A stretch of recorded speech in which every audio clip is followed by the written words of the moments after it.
एक बार फिर आपका बहुत स्वागत है। आप देख रहे हैं आपका प्रोग्राम कहानी कुर्सी की, यहाँ सीधे विजय चौक से लाइव।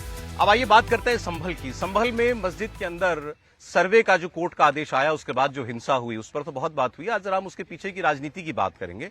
उस पर आपको मैं अभी की एक खबर बता देता हूं। राहुल गांधी संभल जाएंगे, अखिलेश यादव भी संभल जाएंगे। अब क्या इसके पीछे भी मुस्लिम वोटों के की होड़ में कोई राजनीति खेली जा रही है, इसकी बात होगी।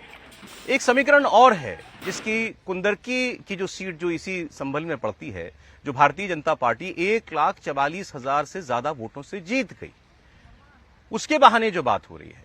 अब ये बिल्कुल स्पष्ट है कि कुंदरकी के उपचुनाव में मुसलमानों ने भारतीय जनता पार्टी के उम्मीदवार को भी वोट दिया और अच्छा खासा वोट दिया। क्या ये एक बड़ी चिंता की वजह अपोजिशन पार्टीज के लिए, खासकर समाजवादी पार्टी और कांग्रेस पार्टी के लिए है? क्या जो हिंसा संभल में हुई है उसके पीछे वहां के मुस्लिम समुदाय के बीच के अपने जो जातिगत समीकरण है वो भी कहीं ना कहीं थे? ऐसा कहने वालों अब जो है खुलकर ये बात कहने लगे हैं। बीजेपी के एक मंत्री हैं, इनका नाम है नितिन अग्रवाल।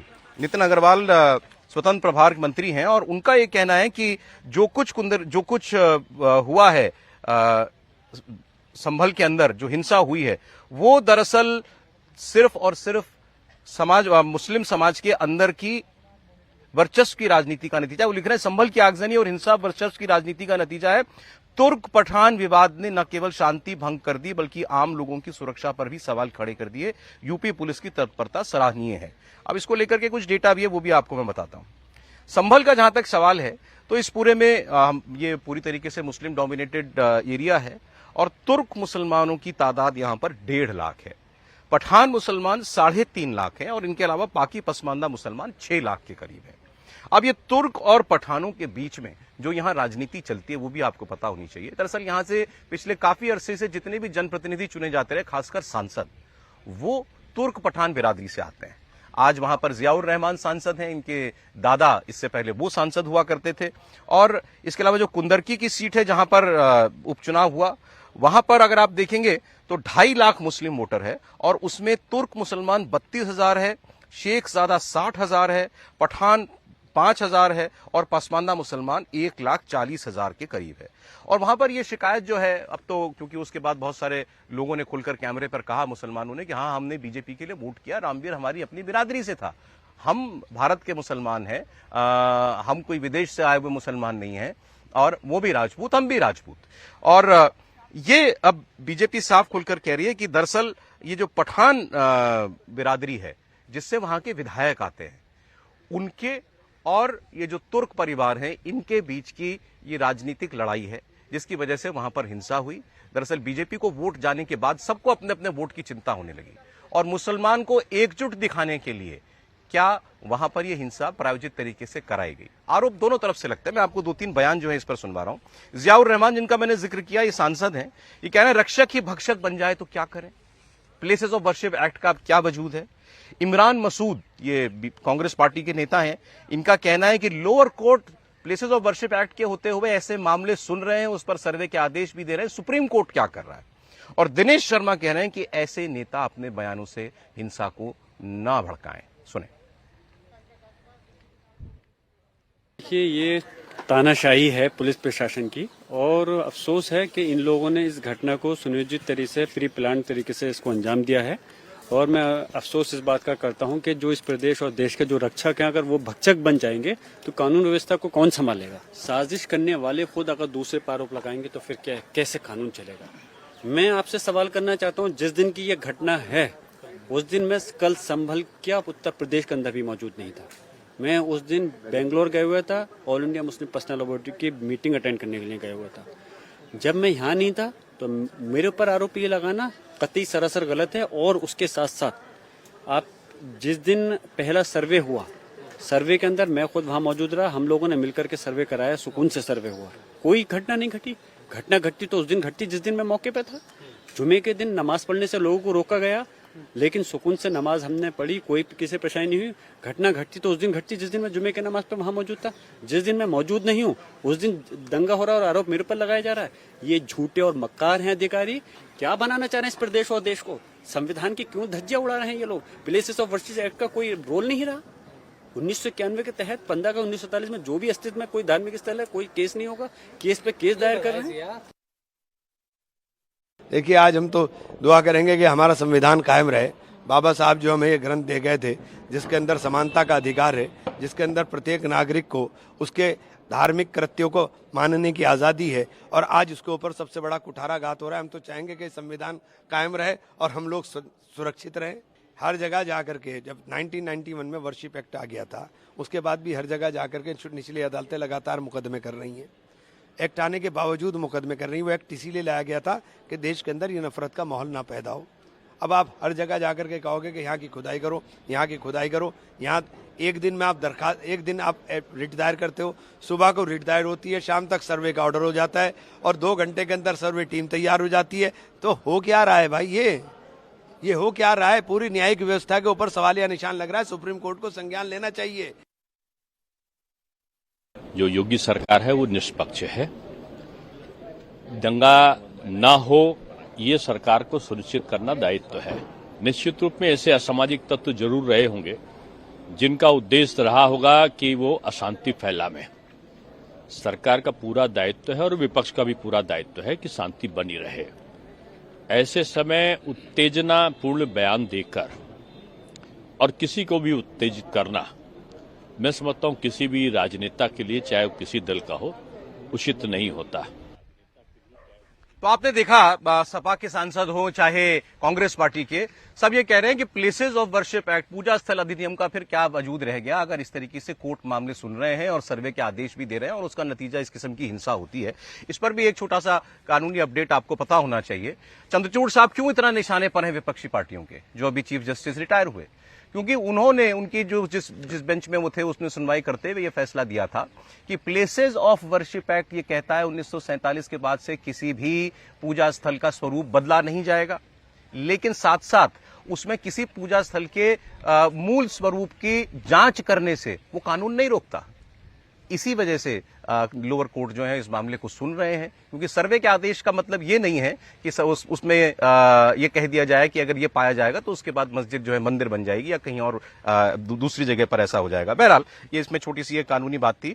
सब कह रहे हैं sir places of worship act है देश के अंदर, तो ये सुप्रीम कोर्ट को नहीं दिख रहा है कि लोअर कोर्ट जो है क्यों ऐसे मामले सुन रहे हैं? आपने उसको बहुत क्लैरिफाई कर दिया है। वैसे तो ये जो एक्ट है उस पर अभी संविधान वहाँ पर सुप्रीम कोर्ट में भी सुनवाई चल रही है, इस पर लगातार डिबेट भी हो रही है कि क्या इसका कोई मायने है नहीं है। लेकिन जब उसमें ये बात कही गई कि भाई आप जो मौजूदा व्यवस्था है उसको सर्वे करके उसको पहचान करने में तो कोई परेशानी नहीं है, इसलिए वो रुका हुआ है। पर जब वहां पर अगर चल रहा है तो बहुत सारे लोग जा सकते थे सुप्रीम कोर्ट में उस मसले पर, लेकिन दोनों अलग अलग मुद्दे हैं। प्लेसेज ऑफ वर्शिप एक्ट को लेकर क्या सरकार की मंशा क्या है, क्योंकि Bharatiya Janata party places of worship act के खिलाफ रही है। तो मुझे कोई कारण नहीं लगता सिवाय इसके कि ये कहा जाए कि सुप्रीम कोर्ट में वो मसला चल रहा है, तो सरकार को आगे आना चाहिए। प्लेसेज ऑफ वर्शिप एक्ट को खत्म करना है या लागू चालू करना है, रखे रखना है। कई बार एक्सटेंशन मिल चुके हैं मतलब नोटिस के केंद्र सरकार को, केंद्र सरकार ने रुख स्पष्ट नहीं किया इस पर। हाँ, तो मैं वही कह रहा हूँ, जबकि एजेंडा में सरकार के है, मतलब भारतीय जनता पार्टी के एजेंडा में ये शामिल है कि भाई प्लेसेज ऑफ वर्शिप एक्ट नहीं होना चाहिए, क्योंकि उससे बहुत सारे विवाद चल रहे हैं। ये भी है, वैसे तो जब वो बना था 92 में तब भी भारतीय जनता पार्टी वहां पर थी, नरसिम्हा राव की सरकार थी, विपक्ष में मौजूद थी। उसने उस पर क्या रुख रखा? जैसे अभी ये बात हो रही थी वक्फ बोर्ड की, आपने 2013 के बिल का जिक्र किया, अमेंडमेंट का जिक्र किया, लेकिन मुझे याद है कि 2013 में उस अमेंडमेंट बिल पे बीजेपी ने समर्थन किया था। अच्छा, हाँ, अब आज रुख अलग है, उसमें भी कोई वो बात नहीं है, क्योंकि आपका रुख अलग अलग वक्त पर अलग अलग हो सकता है, लेकिन रुख स्पष्ट रहे वो ज्यादा बेहतर बात होती है। तो प्लेसेज ऑफ वर्शिप एक्ट पर क्लैरिटी होनी चाहिए, क्लैरिटी होनी चाहिए। ठीक है राहुल। एक तो ये कि प्लेसेज ऑफ वर्शिप एक्ट पर क्लैरिटी है। ज्ञानवापी में जो चंद्रचूड़ साहब का निर्णय आया, जो इलाहाबाद उच्च न्यायालय का निर्णय आया, वो अलग है। जो 711 जो कानून की जो धारा है जिसमें प्लेसेज ऑफ वर्शिप एक्ट पर डिबेट हो सकती है, नहीं उसकी बात है। संभल की ये जो मस्जिद है जिसको हिंदू पक्ष दावा कर रहा है हरिहर मंदिर होने का, ये मस्जिद का तो उसमें नियंत्रण होना ही नहीं चाहिए। ये पिटीशन क्या है, जो हिंदू पक्ष के वकील हैं विष्णु जैन, वो बार बार ये कह रहे हैं कि भाई हम इसमें कोई, अभी तो हमने ये कहा ही नहीं कि हमें पूजा का अधिकार दो, खोद कर कहीं, जो लोग कहते हैं कि हर जगह शिवलिंग खोद के देखोगे क्या, ये सब कुछ है ही नहीं। तो है क्या? एएसआई प्रोटेक्टेड मॉन्यूमेंट था। एएसआई के अधिकारियों को किस समय वहां से भागना पड़ा, इसकी जांच की जाए।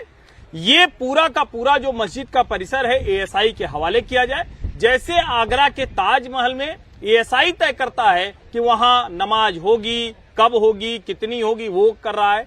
जैसे धार में भोजशाला में तय हो रहा है, तो उसी तरह से एएसआई तय करेगा इसे। यहां पर जो हिंदू पक्ष कहता है कि हमारे जो प्रमाण है, मंदिर के निशान है, हिंदू धर्म के निशान है, उनको मिटाया जा रहा है। और एएसआई के अंतर्गत जो चीज हो उसको कोई मस्जिद कमेटी कैसे अपने कंट्रोल में ले सकती है? बेसिक की गड़बड़ है। ये तो गुंडागर्दी जैसा मसला है कि एक पक्ष वहां संख्या में बहुत है, उसका अपना एक दबदबा है, तो उसने भगा दिया। एएसआई जो सरकार की संपत्ति है उसको वो लोग अपनी प्राइवेट। राहुल गांधी संभल जाएंगे। हाँ, सही बात है। बहराइच में राम गोपाल मिश्रा का परिवार वो प्रतीक्षा करता रह गया, सचमुच प्रतीक्षा करता रह गया। और एक तरह से देखें तो रायबरेली, अमेठी, वहां से तो ज्यादा अच्छा होता कि वो समझ जाते कि दूरी कितनी है।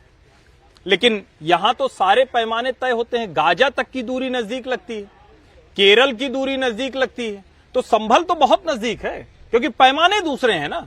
और सचमुच ये दुर्भाग्यपूर्ण है कि देश की विपक्षी पार्टी वो विशुद्ध रूप से यही राजनीति कर रही। बिल्कुल जाना चाहिए। 4 बच्चे जिस परिवार के मर गए, उनके जीवन में वो घाव कभी खत्म नहीं होने वाला है। लेकिन कम से कम थोड़ा तो आप सोचिए, राम गोपाल मिश्रा के भी घर का जो घाव है, उनके घर के लोगों का भी खत्म नहीं होने वाला है। और अच्छा होता कि आप वहां भी जाते, वहां भी आप सरकार को आप कटघरे में खड़े करते। लेकिन सरकार को कटघरे में खड़े करते वक्त भी ध्यान में रखना है कि कौन सा संदेश किसको भेजना है, किसके लिए वहां जाएंगे, किसके लिए आर्टिकल लिखा जाएगा, किसके लिए पोस्ट की जाएगी। ये सचमुच दुर्भाग्यपूर्ण है। राहुल गांधी और अखिलेश यादव दोनों ने कहा है कि हम संभल जाएंगे। इसके पीछे आपको कोई दोनों के बीच में होड़ भी दिखाई देती है? बीजेपी का ऐसा कहना है। देखिए, राहुल गांधी और अखिलेश यादव दोनों जिस वोट बैंक की राजनीति करते हैं, दोनों इंडिया गठबंधन के सहयोगी है। और अभी जो 9 उपचुनाव उसमें तो कांग्रेस ने पूरा समर्थन दिया था। हालांकि ये बात अलग है कि अखिलेश यादव ने दो से ज्यादा सीट देने से मना कर दिया था, तो कांग्रेस की मजबूरी थी। तो जो वोट बैंक की जो राजनीति है, जिस वोट बैंक की राजनीति अखिलेश यादव कांग्रेस मुस्लिम तुष्टिकरण की राजनीति करते हैं, वो वोट बैंक उन्हें संभाल कर रखना है। उन्हें लग रहा है कि ये उनका वोट बैंक हाथ से निकल चला गया तो उनके पास कुछ बचेगा नहीं। संभल की जिस मस्जिद के सर्वे की बात हो रही है, सौरभ जी, मैं आपको बता दूं कि 8 मस्जिदों के सर्वे की अनुमति दी गई है। तमिलनाडु में भी 4 है, और केरल में 2 है, और आंध्र प्रदेश की 1 मस्जिद है, जहां लोअर कोर्ट ने यह कहा गया कि यह मंदिर था, यहां मस्जिद बनी गई है, तो वहां सर्वे की अनुमति दी है कि आप सर्वे करके इसकी रिपोर्ट दीजिए। हालांकि तमिलनाडु में सरकार ने इसको वहां सर्वे नहीं करने दिया गया है। आंध्र प्रदेश के अंदर भी सर्वे की अनुमति नहीं मिली है। कोर्ट ने जरूर कह दिया है कि आप सर्वे कर सकते हो, और राज्य सरकार ने उसको अभी होल्ड पे रखा हुआ है। तो ऐसा नहीं कि संभल के अंदर इस तरह के हुआ है। हिंदुस्तान में 8 और ऐसे मामले कि जहां लोअर कोर्ट ने कहा है कि भाई सर्वे होना चाहिए और वास्तविकता पता पड़ना चाहिए कि स्थिति क्या है। वर्शिप एक्ट जो आपने बताया कि चंद्रचूड़ जी ने जो निर्णय दिया था, उसमें उन्होंने कहा था कि सर्वे की रोक नहीं है। सर्वे से वास्तविकता तो पता पड़ेगी ना कि क्या है क्या नहीं। ये तो मोहन भागवत जी कह चुके कि हर मस्जिद के नीचे शिवलिंग देखने की जरूरत नहीं है। लेकिन अगर सर्वे होता है और अगर वास्तविकता पता पड़ती है, तो मुझे लग रहा है ये सामने आना चाहिए। ऐसे कितनी मस्जिदें हैं जो मंदिर तोड़कर बनाई गई है, या कितने पुराने मंदिर हैं और वहां मस्जिदों का निर्माण हुआ है। सही कहा ना कि अब मोहन भागवत जी का बयान तो आज ऑपोजिशन पार्टीज याद दिला रही है सबको कि आपका इसका कोई सिलसिला कभी थमेगा नहीं। उसके बाद मोहन जी का भी बयान आया, उसके बाद भी मोहन जी का बयान आया हुआ है। मोहन जी से जब ये कहा गया तो मोहन जी ने यह भी कहा बाद में कि अगर कोर्ट अगर सर्वे की देती है तो सर्वे करने में क्या आपत्ति है। अगर कोर्ट सर्वे करा रही है, ऐसा तो नहीं है कि कोई सरकार जबरदस्ती सर्वे कर रही है। कोर्ट में गए, कोर्ट ने सर्वे के लिए कहा, अगर सर्वे हो जाने दीजिए। सर्वे के बाद ऐसा अगर लगता है कि भाई इसमें कोई तोड़फोड़ की कार्रवाई हो रही है या सरकार आगे बढ़ रही है, तो आप कोर्ट जा सकते हो, सुप्रीम कोर्ट है। लेकिन हालांकि आप ये भी देखिए, जब कर्नाटका में कल बैठक हुई थी वक्फ बिल को लेके, तो उन्होंने कहा था कि हम अब सुप्रीम कोर्ट से भीख नहीं मांगेंगे। हाँ। तो अब जब सुप्रीम कोर्ट को तुम्हारी सड़क हमारी, बिल्कुल, जब इन्होंने सुप्रीम कोर्ट को मानने से इनकार कर दिया है, तो आप समझ सकते हो। एक इशारों पर बात नहीं हुई। बीजेपी के मंत्री कह रहे हैं कि ये तो तुर्क मुसलमानों और बाकी वहां के स्थानीय मुसलमानों की लड़ाई है। नहीं, देखिए, ये लड़ाई कोई नई नहीं है।